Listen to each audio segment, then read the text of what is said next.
Новую книгу «Гагауз масаллары масалдан масала» подготовил академик Тодур Занет. Сюда вошли 29 произведений народного творчества. Сборник был издан на средства фонда по расширению сферы применения гагаузского языка.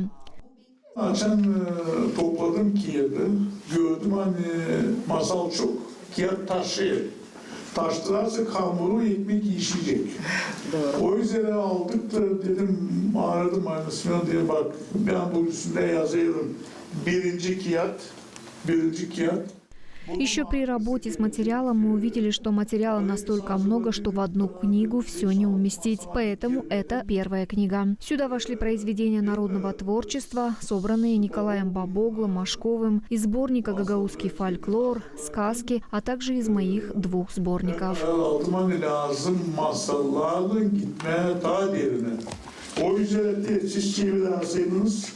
Böylesine göresin sanki kağıtlardan biz masalları aldık.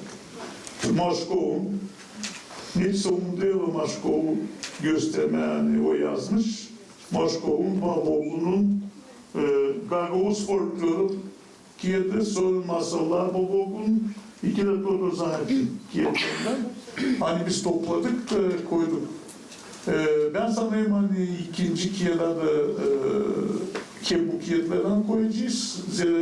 Lazım olsun folklor. Начальник Главного управления культуры Гагаузии Марина Семенова отметила, что данный сборник имеет большое значение в деле сохранения и продвижения гагаузского языка, а также передачи народного творчества подрастающему поколению.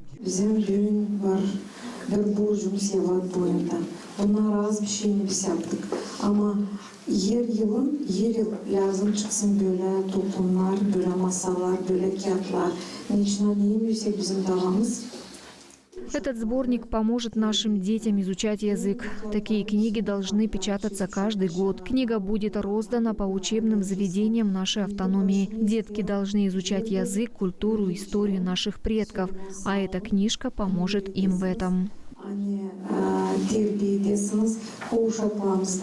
Bizim öğretsinler, bilsinler, Тодур Иванович gibi sevsinler, kendi ana toprağını, ana dilini, historiyasını, folklorunu, hem de her bir işini ne bize bıraktı bizim analarımız hem dedelerimiz. В презентации приняли участие руководители и воспитатели дошкольных учреждений Гагаузии. Они отметили, что сказки были напечатаны на латинской графике, что значительно облегчит и преподавание, и изучение языка в дошкольных учреждениях. Я считаю, что сборники сказок – это очень важно для детских садов.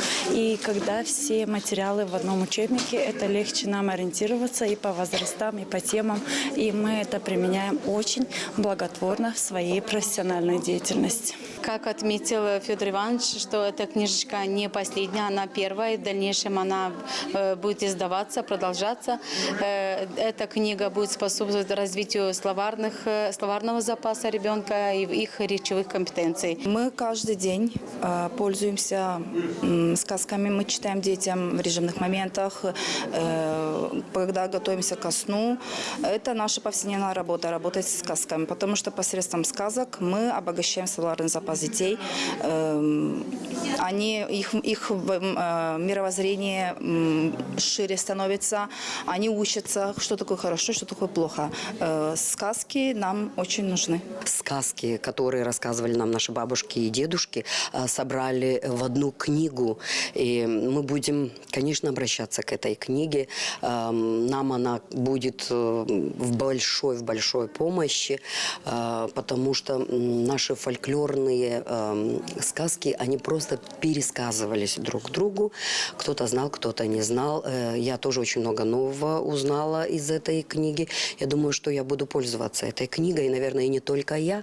Наверное, и садики, и школы, да все дети, которые любят слушать сказки, читать сказки, обратятся к этой книге.